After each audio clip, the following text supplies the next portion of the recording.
पण ज्यांना वाटतं दरवर्षी मी भगवंताचं नाम घेतलं, देवाला काही देणगी दिली, देवाच्या दर्शनाला गेलो, वर्षात एकदा जरी असं काही केलं असेल तर ते वर्ष कामी आलं की नाही. म्हणून भारतीय परंपरा सांगते तेवढे दिवे लावा आणि त्याला ओवाळा,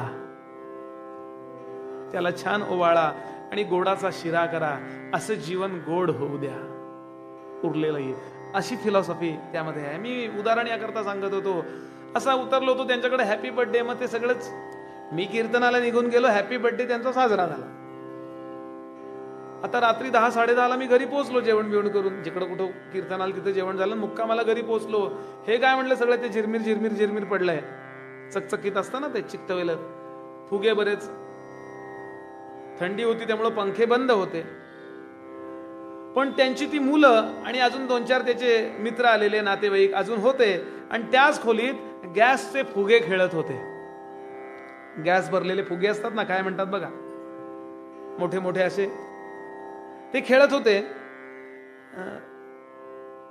सोडला, त्याला दोरा होता, तो सोडला की वरती वरती वरती जातो बघा. नुसती हवा भरलेले नाही, ते बाहेर विकत मिळतात बघा असे मोठे मोठे मोठे, असे सगळे सोडले की वरती जातात, म्हणून ते दोरा बांधलेला, आणि असे खेळत होते. आता खेळून खेळून थकले, झोपले, मग त्यांना त्यांच्या खोलीत नेऊन झोपवलं. त्याच खोलीत बुवाची व्यवस्था, हॉलमध्ये हाल. सध्या तसं नाहीये हो, सध्या चांगली खोल व्यवस्था आहे. आणि तर अध्यापक काका म्हणतील बघतोच घरी गेल्या त्याला.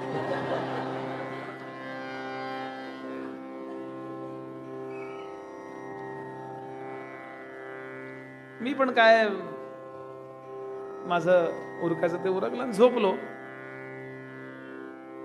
अजून झोप लागली नव्हती, 1-2 मिनिटं लागतात झोप लागायला. तर वरती पाहिलं तर सगळे फुगे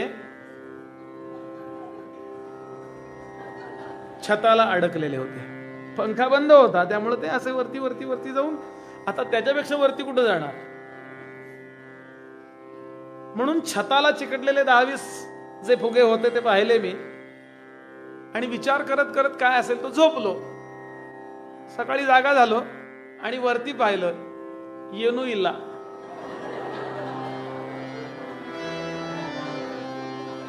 मला वाटलं असेल वरती काहीतरी, काही नाही हो, एकही फुगा नाही. गेले कुठं, त्याच्यावरती कसे काय गेले. बरं, दाराला कडी लावलेली, मी आतनं काही कोणी येऊन घेऊन गेले हे तर शक्य नाही. म्हणून मी उठून बसलो आणि पाहिलं, सगळे फुगे छोटे छोटे झाले होते अगदी, आणि ते खाली जमिनीवरती लोळत होते.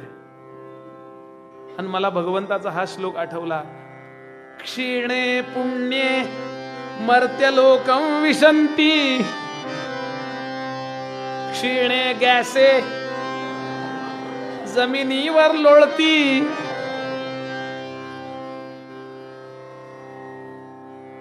मग असंच जर होणार असेल तर स्वर्गातल्या उपभोगांची तरी इच्छा का करावी. ऐहिकातल्या उपभोगांची तर इच्छा करू नये. असलेले जे उपभोग आहेत ते आनंदात असावे, आनंदात उपभोग भोगावेत. प्रारब्ध म्हणून श्रीखंड खाताना असं म्हणावं की वा रे वा, असं यांना वाढलं होतं वाटतं मी गेल्या जन्मी श्रीखंड. आनंद याचा व्हावा की मी यांना गेल्या जन्मी असं वाढलं होतं, त्याचं ते प्रारब्ध म्हणून परत मिळतंय. कौतुक तूप आहे संचिताचे म्हणून उपभोग भोगा. एखाद्यानं शिव्या दिल्या, काय अक्कल आहे तुम्हाला. समर्थांनी शिव्यांचा हिशोब दिलाय दासबोधात. समर्थांना असं वाटत नाही मी शिव्या दिल्या म्हणून लोक माझी पूजा करणार नाहीत. घाबरट नाहीयेत समर्थ, कठोर बोलतात. दगडीचा, भटकीचा, लवंडीचा ऐसा हिशेब शिव्यांचा किती म्हणून सांगावा. शिव्यांचा हिशोब दिलाय. अशा शिव्या दिल्या चौघांनी मला समजा. काय अक्कल का, आमकाय का, तमकाय का, सगळ्याच काही या स्टेजवरनं देता येत नाहीत. म्हणजे मग उतरल्यावर देईन अशी नका वाट बघू. जय जय. गोंदवलेकर महाराजांचं असं वर्णन केलंय, शिव्या जर द्यायला लागले ना तर एक शिवी पुन्हा वापरत नसत. काय स्टॉक असेल, आपण त्याच शिव्या लोकांना देतो. शिव्या सुद्धा द्यायच्या असतील ना तर संतांकडे या. जय जय. गंमत येते सोडा. व्यवहारातल्या एखाद्या सामान्य व्यक्तीनं माझ्यापेक्षा कमी दर्जाचा पण मला शिव्या दिल्या तर इथं सुद्धा त्या शिव्यांविषयी वैराग्य असावं. कौतुकुतुब आहे संचिताचे या न्यायानं विचार करावा. अशा मी गेल्या जन्मी दिल्या होत्या वाटतं याला, आणि लगेच स्वतःची पाठ थोपटावी. माझ्यासारख्या जमणारच नाहीत याला. जय जय रघुवीर म्हणजे शिव्या ऐकताना सुद्धा बरं वाटेल की नाही. इह परलोकींचे असावे वैराग्य, ऐसे देई भाग्य पांडुरंग. परमेश्वरा, वैराग्य या शब्दाची व्याख्या सांगतो. मुख्य विषय तो नाहीये. वैराग्य याचाच विचार 8-10 दिवस करायला पाहिजे, म्हणजे माझ्या अल्प अभ्यासाप्रमाणे. पण थोडक्यात मला हे निरूपण करून पुढे जायचंय. विगतः रागः यस्मान् सः विरागः. ज्याचा राग गेला तो विरागी. राग म्हणजे सारे गमबदनी हा राग नव्हे, हा राग नव्हे. राग म्हणजे अनुराग. राग म्हणजे प्रीती, अनुराग. ज्याची इह आणि परलोकांतल्या उपभोगाबद्दलची प्रीती संपली तो वैराग्यशाली आहे. आणि समर्थांचं स्वच्छ वचन आहे, वैराग्य नाही ते अभाग्य. वैराग्यासारखं नाही भाग्य, वैराग्य नाही ते अभाग्य. रामदास म्हणे, योग्य साधू जाणते. मला या जगातलं खरंच काही नको, खरंच नको काही. माझ्यावर भगवंताची कृपा व्हावी. मला खरंच काही नको, खरंच तृप्तीनं वाटावं. याला वैराग्य म्हणतात. तृप्तीनं काही नको मला तुमचं,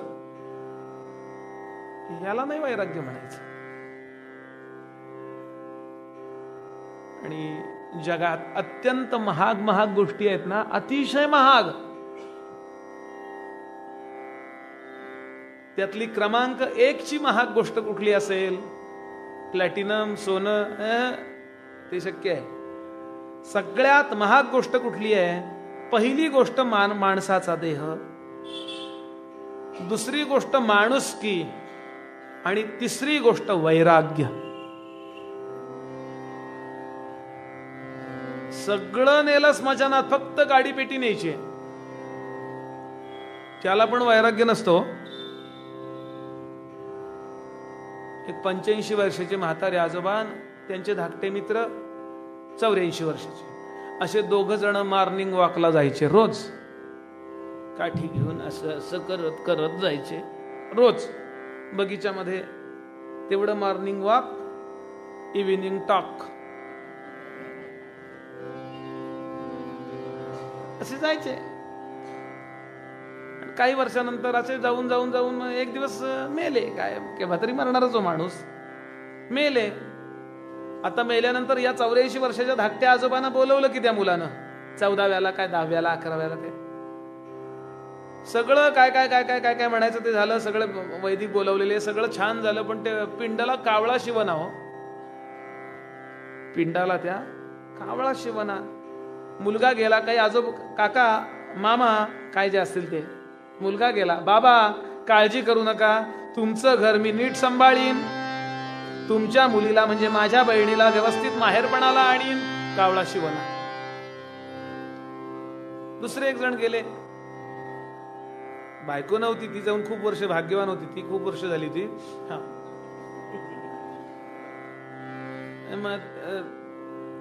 अजून कोण कोण होते ते नातेवाईक गेले. मुलगी गेली, काही काळजी करू नका, तुमच्या नातवाला इंग्रजी शिकवावा अशी इच्छा होती तुमची, मी ती व्यवस्थित शिकवीन. 10 लोक गेले आणि 10 वाक्य बोलले. ते पिंडाला कावळा शिवेना. शेवटी ते 84 वर्षाचे आजोबा बराच वेळ बघितला, आता घरी जायचंय. बरं, माहिती आहे याचा स्वभाव काय आहे, रोज जाऊन येऊन माहिती होतं बारकं बारकं सगळं व्यवस्थित. गेले पुढं,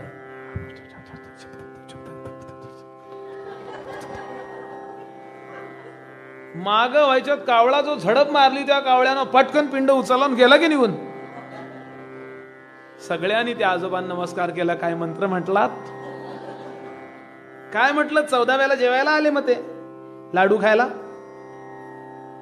त्या मुलानं प्रश्न विचारला, काका आमच्या वडिलांच्या पिंडाला कावळा शिवत नव्हता, कसा पटकन कावळा शिवला, काय म्हटलं सांगा मला. ते म्हणले नको सांगायला तुला. नाही सांगा, म्हणजे तुमच्याजवळ काही मंत्र असेल तर पुन्हा कधी अशी समस्या आली तर त्यांना उपयोग होईल ना याचा, सांगा मला. नाही म्हणले सांगण्यासारखं नाही, म्हणे सांगा त्याशिवाय लाडू वाढणार नाही. म्हणले असं विचारू नको.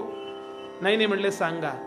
मग सांगितलं. म्हणले बाकी जास्त मी काही बोललो नाही, मी एवढंच बोललो, सकाळी आपण मॉर्निंग वॉकला रोज लांब लांब लांब जात होतो, अगदी त्या तिथपर्यंत जात होतो आणि रोज परत येत होतो, पण तिथं गेल्यावर अर्धा तास तिकडून कुणीतरी पलीकडून ज्या आजी 80 वर्षाच्या यायच्या त्यांच्याशी तुम्ही अर्धा तास गप्पा मारत गुलू गुलू गुलू बोलत बसायचाच. त्यांची काळजी करू नका, मी आहे.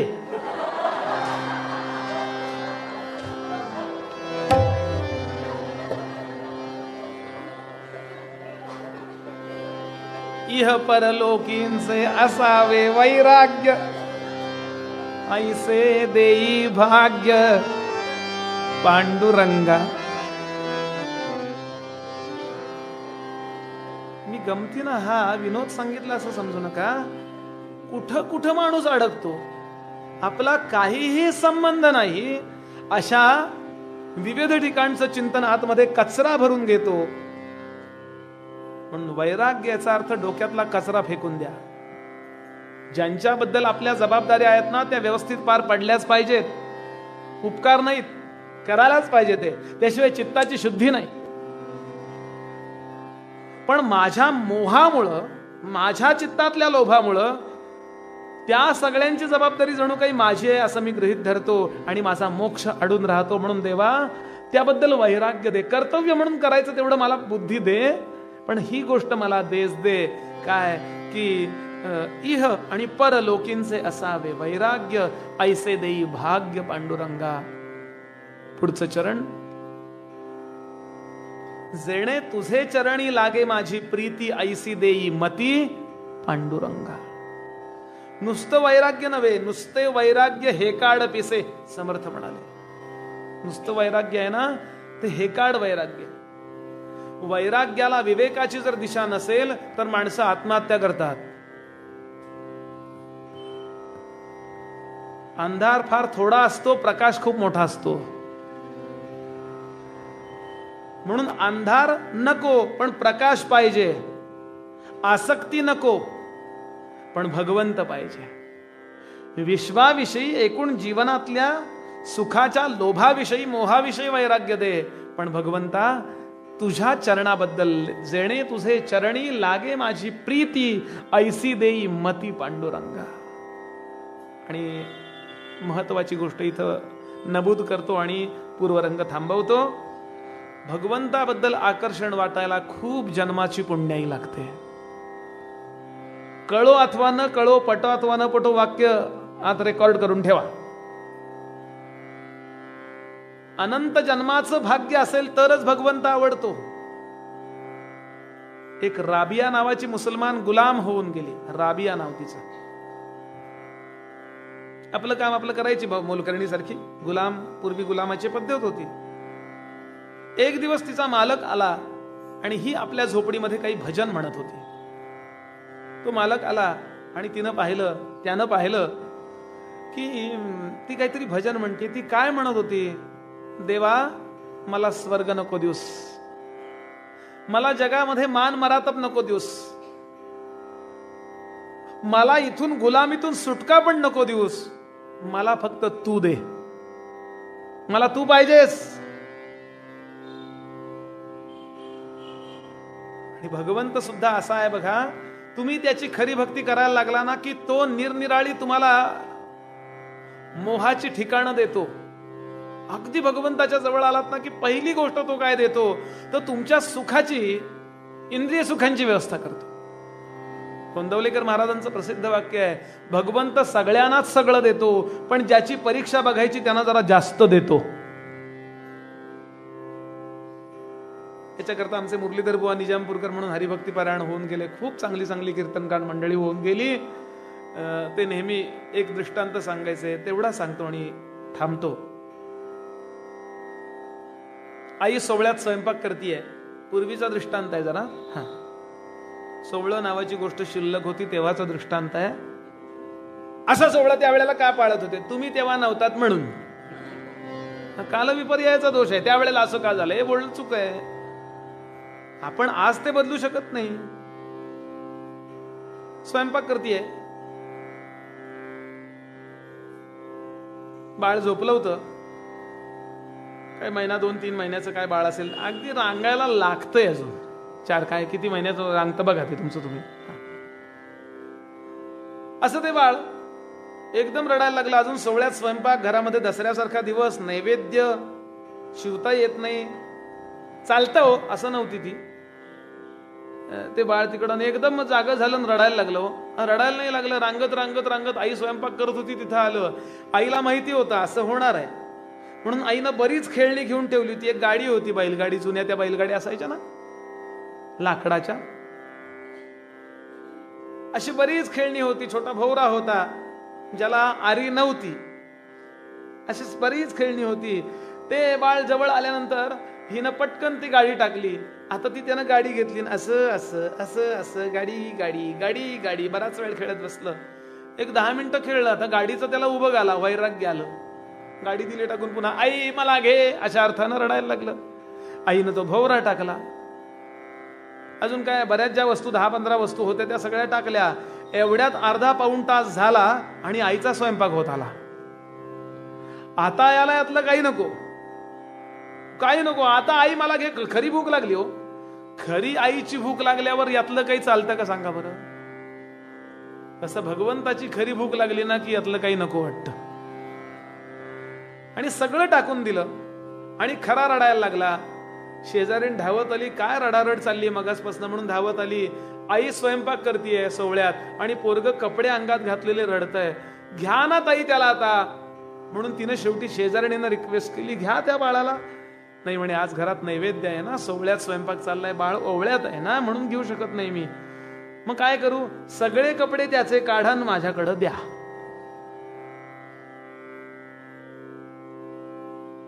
त्या शेजारणीनं त्या बाळावरती कृपावंत होऊन सगळे कपडे काढून ठेवले आणि ते बाळ रांगत सोडलं. खऱ्या अर्थाने पूर्ण त्याला सोहळा केला आणि मग या आईनं त्याला पदराखाली घेतलं आणि एकदम रडायचा तो शांत झाला. लक्षात घेऊ, या प्रपंचामध्ये अनेक प्रकारची सुख भगवंतानं आपल्याला दिली की आपण त्यातच खेळत राहतो. आयुष्य जातं असं एक आयुष्य नाही, अनेक आयुष्य जातात. पण एक वेळ अशी येते श्रोते हो की खरी ज्ञानाची भूक लागते. भगवंता कर रे कृपा, नको आता मला काही यातलं, असं खरं वाटायला लागतं खरोखर.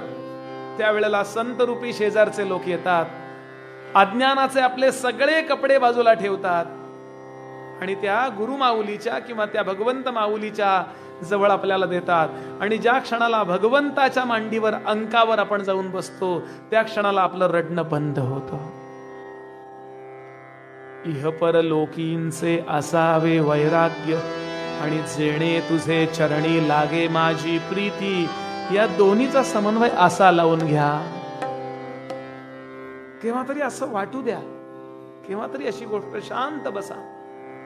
शांत बसायला वेळच नाही हो माणसाला. धाव आणि पळ मरेपर्यंत. आजारी पडले ना ऍक्सिडेंट झाला तर एका जागेवर बसतात, काय दुर्दैव आहे. शांत बसूया आणि खरोखरच माझी आध्यात्मिक प्रगती किती झाली आहे याचा विचार करूया. काही गुरुकडून साधन घेऊया. गुरु केला नसेल तर एखादा अधिकारी संत, पुष्कळ संत आहेत हो. रामानुज नेहमी म्हणायचे, ज्या गावामध्ये संध्याकाळी दिवा लागतो ना, पक्क समजा इथं कोणीतरी संत आहे. त्याच्या पुण्याईनं त्या घरातल्या लोकांना तो दिवा लावावा असं वाटतं. असं केव्हा तरी व्यवस्थित साधन समजावून घ्या. आणि साधनाचं रुटीन होऊ देऊ नका, यांत्रिक ते होऊ देऊ नका. त्या यांत्रिकतेबरोबर केव्हा तरी देवाकरता डोळ्यामध्ये 2 थेंब येऊ दे पाणी आणि मग बसा. आणि यानंतरचं चरण आहे, देवा नामा म्हणे दिसो आत्मा सर्वाभूती, ऐसी देई संगती पांडुरंगा. त्याचं चिंतन उद्याच्याला करूया. आज इथंच थांबतो. अशी शंका निर्माण व्हायला आधी किती पुण्य लागतं हे आपण पाहिलं. वैराग्याचा थोडा अर्थ आपण समजण्याचा प्रयत्न केला आणि आता त्या अनुषंगानं त्याला जुळणारं मराठीतला शब्द मॅच होणारं मॅचिंग कीर्तनात पण असतं. लोकांना वाटतं मॅचिंग म्हणजे फक्त कपड्यातच. मी त्या गोव्याला गेलो होतो, एक मुलगी भिजत चालली होती, हातात छत्री उघडली नाही. मी म्हटलं बाई ताई ती उघडून देऊ का छत्री, मला थोडंसं, मी मेकॅनिक झालोय त्यामुळं मी थोडंसं ऍडजस्ट, तुम्हाला घरापर्यंत ती छत्री उघडून असं देऊ का बुवा. तिने मला पहिल्यांदा विचारलं, बुवा मरे ते मरे म्हणतात ये ना मरे, बस ना मरे, खा ना मरे, जा ना मरे, म्हणजे ये आणि मर, खा आणि मर. हा गंमत यातली सोडा. गोवेकर प्रेमळ पण खूप असतात, खूप प्रेम करतात, मनापासून ऐकतात कथा कीर्तन. जे काय ते आमच्या रेकॉर्डिंग चालले, नाव कसं घेऊ तुम्ही म्हणा बुवा आमच्या गावाबद्दल काय, इथं कसं बोलायचं. मग कुठं सातारला गेलं की जय जय. ती म्हणली बुवा ती छत्री चांगली आहे, मी भिजत या करता चालली, ती माझ्या ड्रेसच्या रंगाची नाही, मॅचिंग नाही, म्हणून भिजत चालली. विनोद सोडून देऊ, कंटाळा येऊ नये म्हणून. विनोद मुद्दा बोलण्याचा एवढाच की याप्रमाणे सुंदर असं मॅच होणारं आख्यान आपल्या समोर ठेवतो. पूर्वरंग या ठिकाणी थांबवतो. नामदेव महाराज भगवंताला प्रार्थना करतात, देवा हे सगळं माझ्या कुवतीनं मी मिळवीन असं सामर्थ्य जीवामध्ये नाही आहे, म्हणून तू मदत कर. देवानं थोडं खाली यावं आणि जीवानं थोडं वर यावं, म्हणजे मग ते मिलन शक्य होतं भगवंताचं आणि जीवाचं. असं कसं झालं हे मी आपल्याला आख्यानामध्ये सांगेन. पूर्वरंग या ठिकाणी थांबवतो.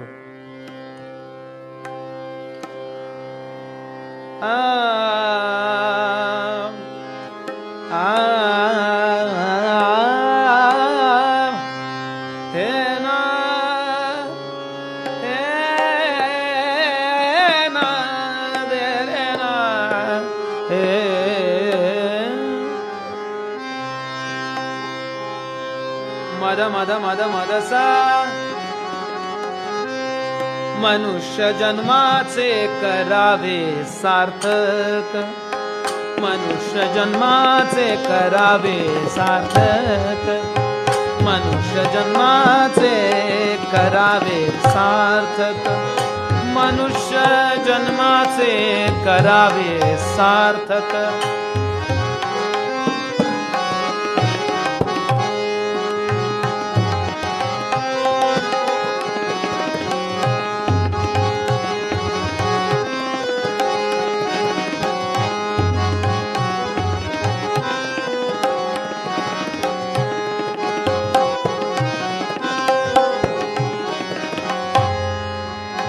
ऐसा दे विवेक, ऐसा दे विवेक पांडुरंगा, ऐसा दे विवेक पांडुरंगा.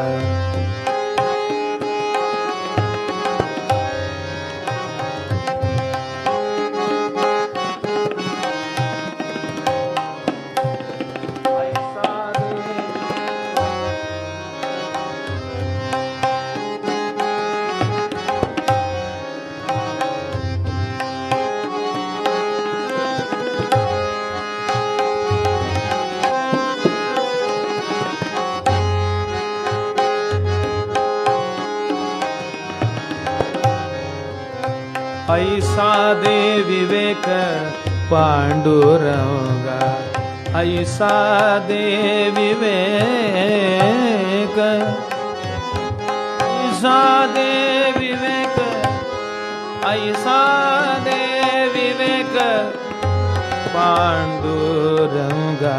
मनुष्य जन्माचे करावे सार्थक, मनुष्य जन्माचे करावे सार्थक, करावे सार्थक, करावे सार्थक.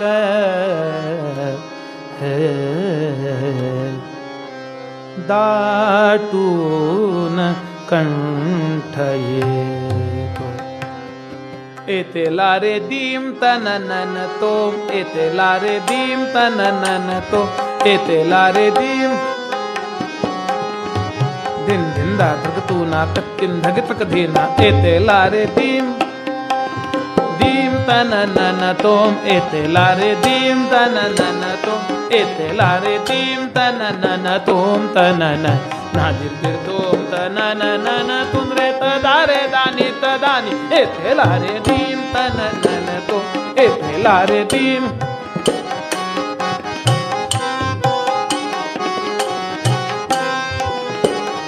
एते लारे नादिर दिर तोम तनन नन तुंद्रे नादिर दिर तोम तनन नन तुंद्रे नादिर दिर तोम तनन नन तुंद्रे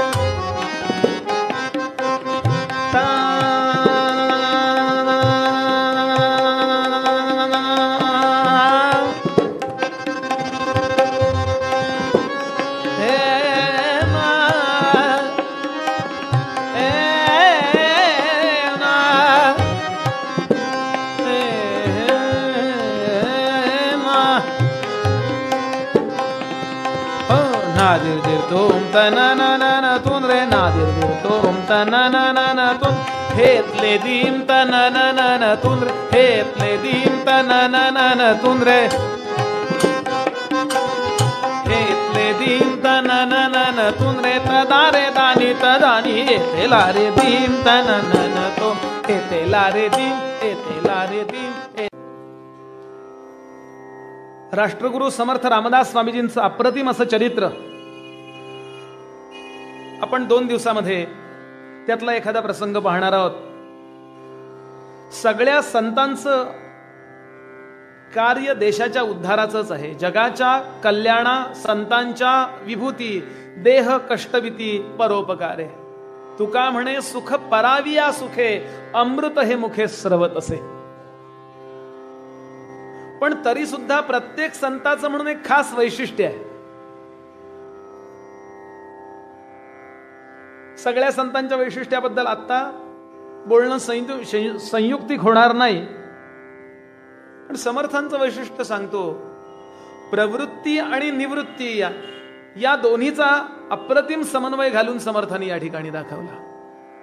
प्रपंचही उत्तम करा, राजकारणही चांगलं असू देत, धर्मकारण उत्तम असू देत, आणि तरीही यातनं वेगळे व्हा आणि स्वतःचा परमार्थ साधा.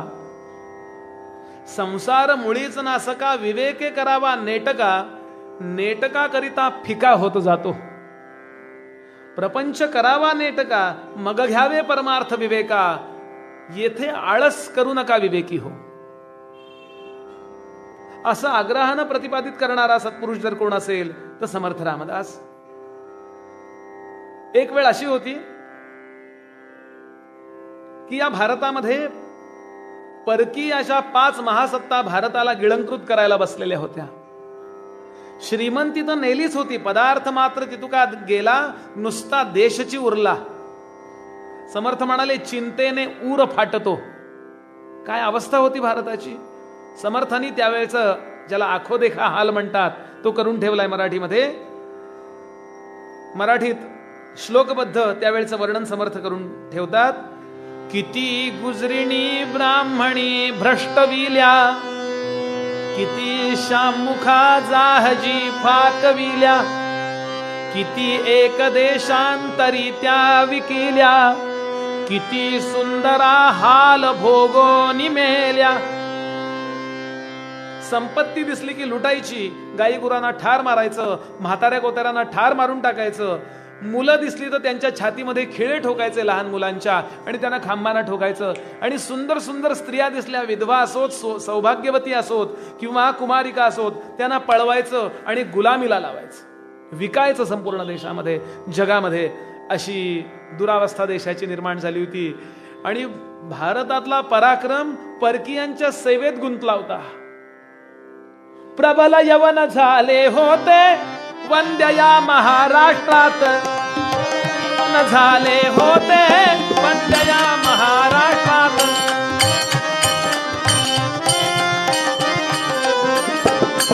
आक्रंदत होता धर्म परसत्तेच्या दारात, आक्रंदत होता धर्म परसत्तेच्या दारात.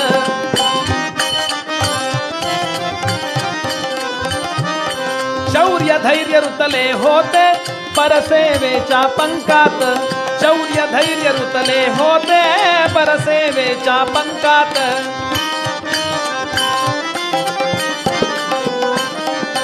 ऐशा वेळी कल्याणी धीराची केवळ खाणी. ऐशा वेळी कल्याणी धीराची केवळ खाणी. श्री समर्थ सद्गुरुवाणी दुमतिमली हो सर्वत्र. जय जय रघुवीर समर्थ देशाच्या कल्याणार्थ. जय जय रघुवीर समर्थ विश्वाच्या कल्याणार्थ. जय जय रघुवीर समर्थ. जय जय रघुवीर समर्थ या घोषणेनं पूर्ण भारत दुमदुमून गेला. 1100 पेक्षा जास्त मारुती मंदिरांची आणि मठांची समर्थांनी स्वतः प्रतिष्ठापना केली. आणि समर्थांचं मारुती मंदिर म्हणजे अर्ध मारुती मंदिर आणि अर्धी तालीम. नुसते अभिषेकन लघुरुद्र नाही, ते आहेच आहे. मंत्राशिवाय सामर्थ्य नाही, धर्माशिवाय सामर्थ्य नाही. पण त्याच्या साक्षीनं तुम्ही व्यायाम करा. मन, मनगट आणि मेंदू या तिन्हीची मशागत करा. आणि जबरदस्त अशी तरुण मंडळी तयार झाली पाहिजेत, जी देशाकरता, धर्माकरता आणि देवकार्याकरता मरायला तयार झाली पाहिजे. कुणालाही त्रास देणं हा हेतू नाही. सज्जनांचं हित व्हावं आणि दुर्जनाचं पारपत्य करावं असा तरुण वर्ग निर्माण करा. असा समर्थांनी नुसता उपदेश नाही केला, स्वतः त्यामध्ये स्वतःला झोकून दिलं आणि लोकांकडून काम करवून घेत आहेत. आणि पुन्हा एवढं करून आपल्या अध्यात्मापासून दुरावले नाही. आता समाज सेवा करता करता आपलं अध्यात्म दूरच राहतं. लोकांनी अध्यात्माची व्याख्याच केली. कुणाच्या आध्यात नाही, मध्यात नाही, तो अध्यात्मात म्हणले. अरे हट, आपला गुडनेस जो आहे ना, तो पॅसिव्ह गुडनेस आहे का ऍक्टिव्ह गुडनेस आहे याचा थोडा अंतर्मुख होऊन विचार करा. आम्ही कुणाचं नाही काही वाईट केलं, कुणाचं चांगलं केलं का? आणि समर्थांनी ही सज्जनता लोकांच्या मध्ये रुजवली. आणि या सगळ्याचं हेड ऑफिस म्हणून चाफळला अप्रतिम असं रामाचं मंदिर बांधलं. आणि त्या रामासमोर रोज कीर्तन सेवा होतीये.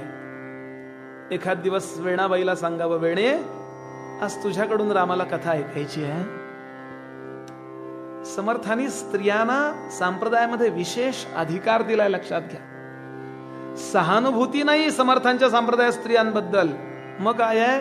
सहानुभूतीत कुठंतरी मोठेपणा असतो. सहानुभूती हो बिचाऱ्याबद्दल म्हणजे पुन्हा आपण हिणवतोच. सहानुभूती वेगळी आणि पूजा वेगळी. समर्थ सांगतात, नुसती सहानुभूती नको स्त्रियांबद्दल, त्यांच्याबद्दल आदर असू दे. पूजनीय आहेत त्या. आणि वेणाबाई कीर्तन करतात, अक्काबाई बसून कीर्तन करतात, कल्याण तर उत्तम कीर्तन करतात, उद्धव कीर्तन करतात. कुठलीही संस्था न काढता समर्थांनी शेकडो कीर्तनकार तयार केले. कारण समर्थांना पक्क माहिती आहे की जेणे बहुतांस घडे भगवत भक्ती, जेणे बहुतांस घडे भगवत भक्ती, तीही रोकडी प्रबोध शक्ती. बहुतांचे मनोगत हाती घेतले पाहिजे. लोकांपाशी भावार्थ कायचा, आपण तगवावा तयांचा. शेवट उपंढर कोणाचा पडोची नये. मुख्य ते हरिकथा निरूपण, दुसरे ते राजकारण, तिसरे ते सावधपणा सर्व विषयी.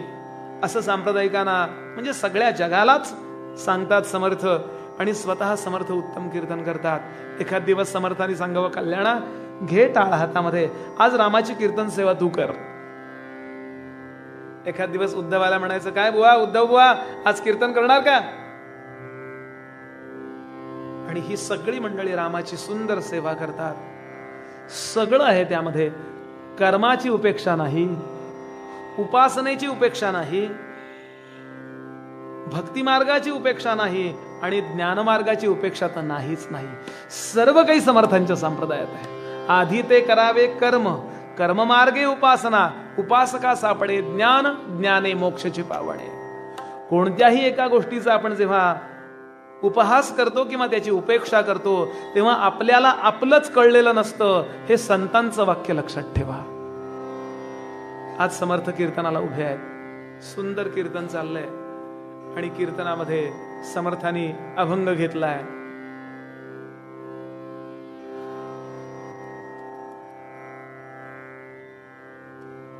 मनाचा श्लोक कधी अभंग घ्यायचे, कधी श्लोक घ्यायचे.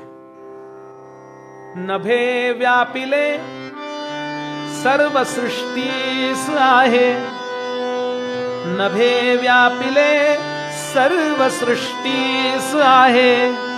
रघुनायका उपमाते नसाहे, मती भांडती शास्त्रबोधे विरोधे.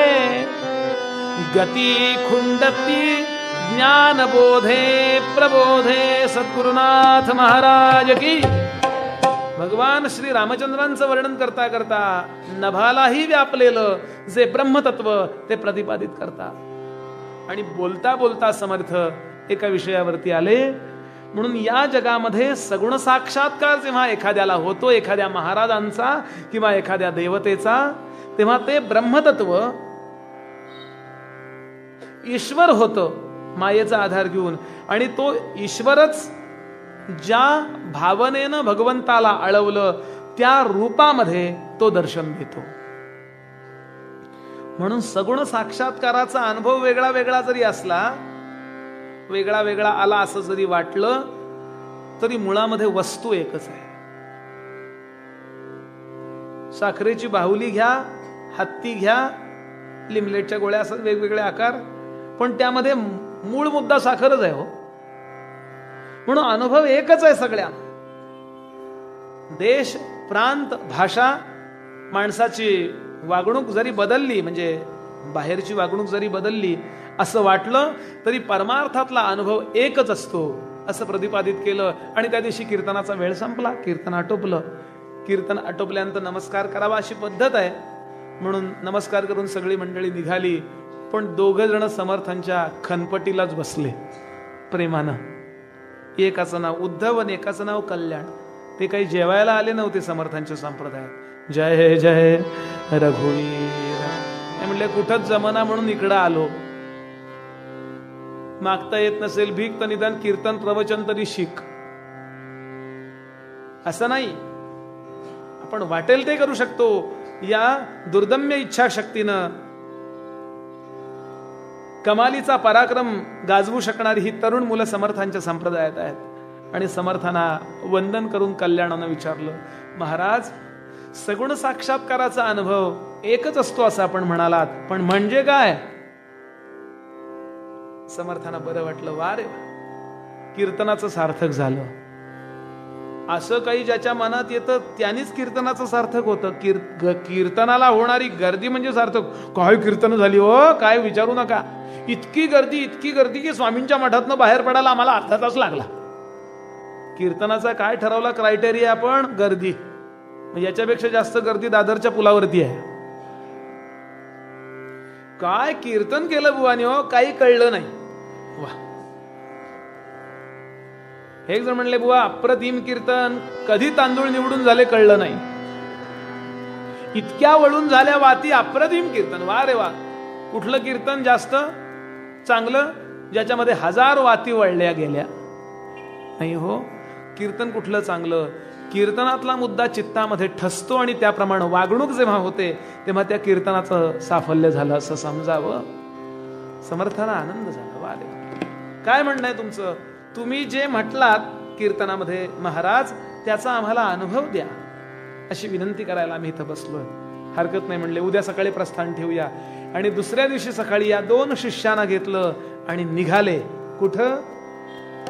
उद्धव कल्याणासह, उद्धव कल्याणासह येती श्री रामदास मातृपुरी. उद्धव कल्याणासह येती श्री रामदास मातृपुरी. रामी वृत्ती रमली हो, रामी वृत्ती रमली. परी भगवती दर्शनाची आसपुरी. राम रामा रामा हरे हरे रामा रामा रामा रामा सीतापते रामा रामा रामा रामा रघुत्तमा रामा रामा रामा रामा हरे हरे रामा रामा.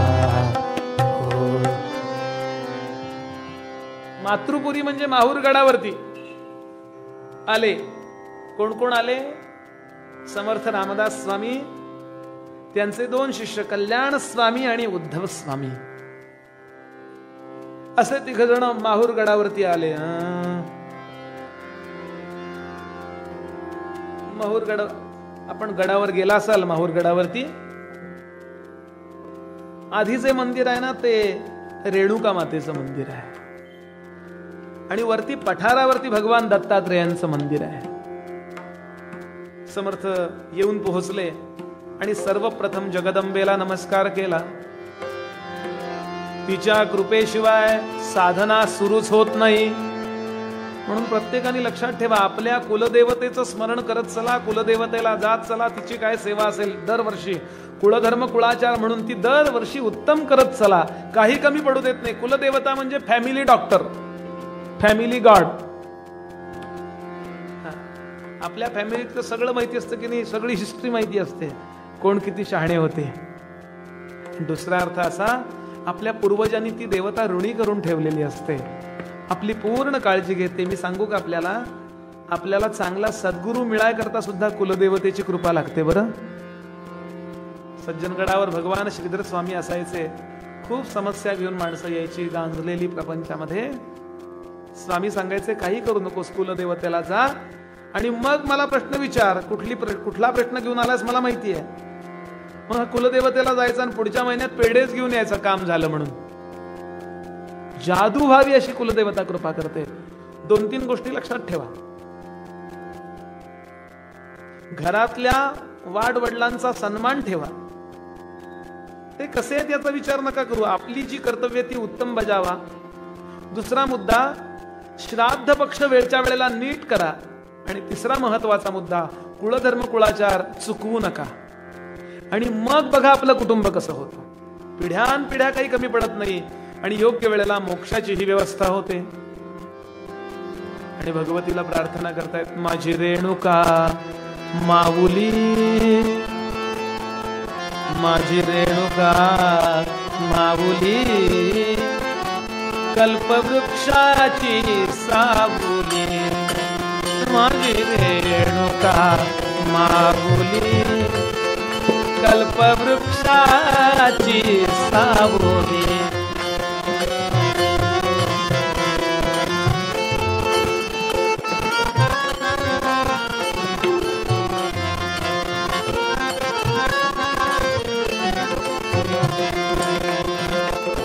हाके सरशी घाई घाई, हाके सरशी घाई घाई, हाके सरशी घाई घाई, वेगे धावतची पायी, वेगे धावतची पायी, आली तापल्या उन्हात नाही आळस मनात, आली तापल्या उन्हात नाही आळस मनात, माझी रेणुका माऊली, कल्पवृक्षाची सावली.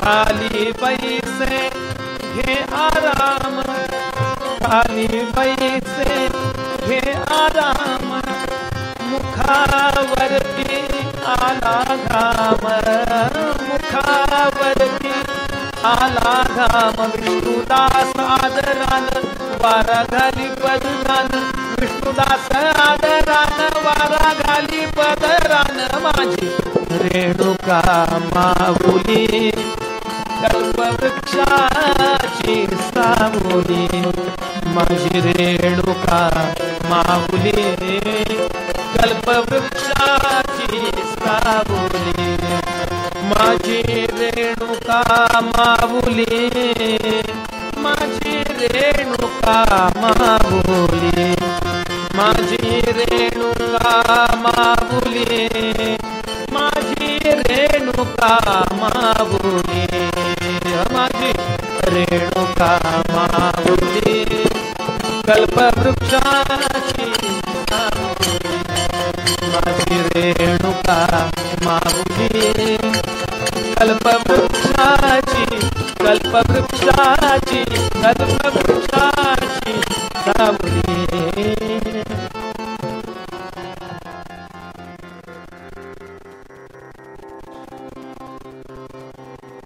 कोणत्याही स्थानी गेल्यानंतर देवकलांचं जागरण कसं करावं,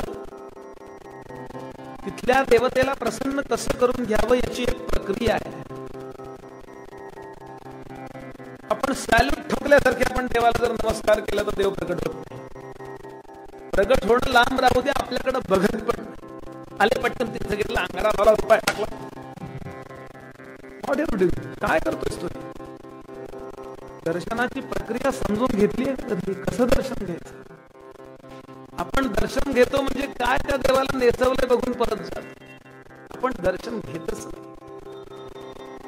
दर्शन जेव्हा घेतलं जातं ना, नीट आहे का, दर्शन तेव्हा घेतलं जातं ना त्यावेळेला मनुष्य घरी नाही जात परत. कळलं का? म्हणजे काय, 100ची नोट पडली आहे, कीर्तनाच्या सुरुवातीला पण पडली होती ना, आताही पडली आहे. उद्या करता सांगत नाही.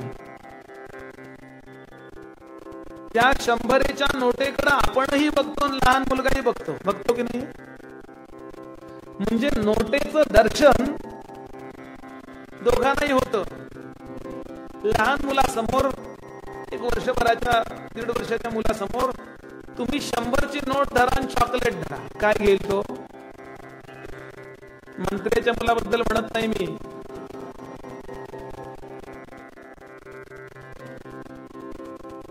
आपण नुसतं तो कागद बघत नाही, लक्षात घ्या, त्याचं मूल्य बघतो. याप्रमाणे कोणत्याही उपास्य देवतेला नमस्कार करतानाची प्रक्रिया आहे ती केव्हा तरी समजून घ्या. आता आख्यानात ती सांगायची नाही, तो पूर्वरंगाचा विषय आहे. आणि अशी प्रक्रिया ज्यानं विकसित केली स्वतःच्या जीवनात, तो कोणत्याही देवाला गेला की देव त्याला काही दिल्याशिवाय पाठवतच नाही. एवढं विधान करतो म्हणजे त्याबद्दल आपल्याला थोडी तरी जिज्ञासा लागेल, घड्याळाकडे न बघता.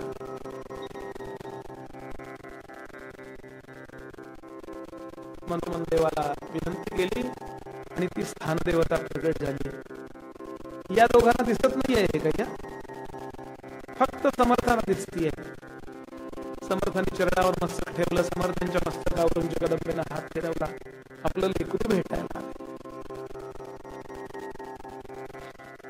आणि सांगितलं, रामदासा ज्या करता आलायस ती व्यवस्था वरच्या बाजूला पठारावरती केलेली आहे. समर्थांना कळलं काय करायचं. हे दोघं जण फक्त एवढंच बघत होते की समर्थ काहीतरी देवीशी बोलत, मूर्ती तर काही बोलत नाहीये, पण हे आपले एकटेच बोलतायत, असून आपले गुरु मोठेच आहेत असा विचार त्यांनी केला. आणि हे तिघही जण पठारावरती आले आणि पठारावरती त्यांनी एक दृश्य पाहिलं. ही गर्दी, भगवान दत्तात्रयांचं मंदिर आजही त्या ठिकाणी आहे.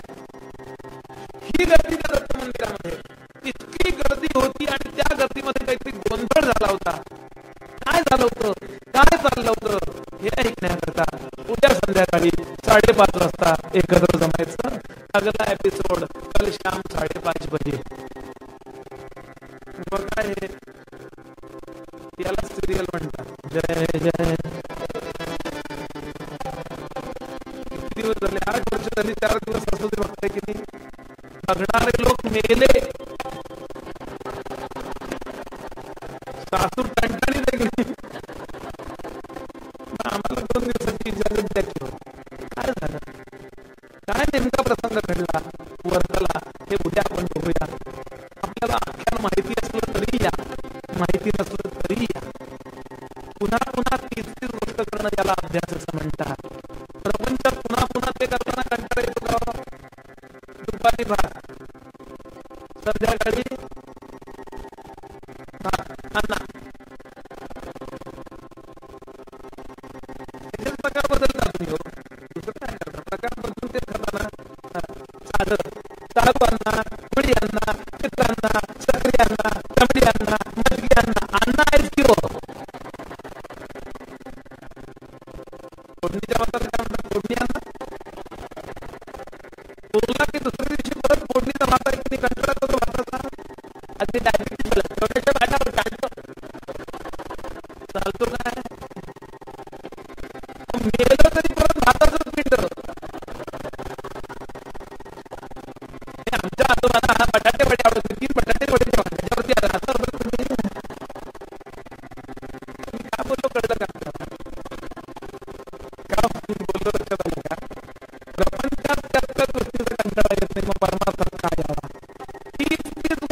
करणं याला अभ्यास म्हणतात. प्रपंचाचा अभ्यास करायचा नसतो. प्रपंच हा प्रारब्धाने होतो आणि परमार्थ हा प्रयत्नाने करायचा असतो. उद्या 5:30 बसूया. समारोपात शेवटी असताना ते फार महत्वाचं असतं, ते शेवटी सांगायचं असतं. उद्या पूर्वरंग आणि आख्यान चुकवू नका. इह परलोकीचे असावे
जय जय रघुवीर समर्थ राम राम राम राम रघुनंदना राम रघुनंदना राम राम राम राम कुलभूषणा राम राम राम राम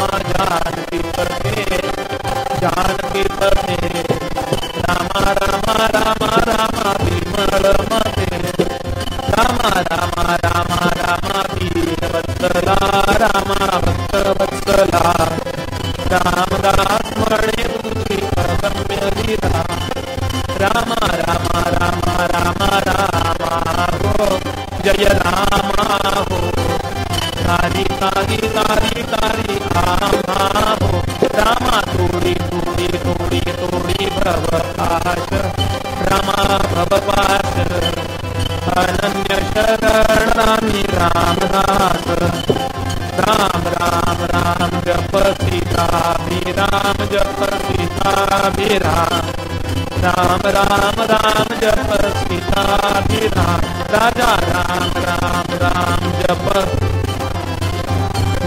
सीताभिराम राम राम राम जप सीताभिराम राजा राम राम राम जप सीताभिराम जप सीताभिराम राम राम राम जप सीताभिराम सज्जन गण निवास माधे रामदास माये माधे रामदास माये रामदास माये माधे रामदास माये श्रमहरणी निवास माधे कल्याण माये माधे कल्याण माये कल्याण माये माधे कल्याण माये शरयू तीर निवास माधे रामचंद्र माये माधे रामचंद्र माये रामचंद्र माये माधे रामचंद्र माये वर्धापुर निवास माधे श्रीधर गुरु माये माधे श्रीधर गुरु माये श्रीधर गुरु माये माधे श्रीधर गुरु माये सज्जन गण निवास माधे रामदास माये माधे रामदास माये रामदास माये माधे रामदास माये सीताकांत स्मरण जय जय राम सद्गुरु समर्थ रामदास स्वामी महाराज महारुद्र हनुमान की जय श्रेष्ठ गंगाधर स्वामी महाराज की सद्गुरु भगवान श्रीधर स्वामी महाराज की सब संतन की जय जय जय रघुवीर समर्थ।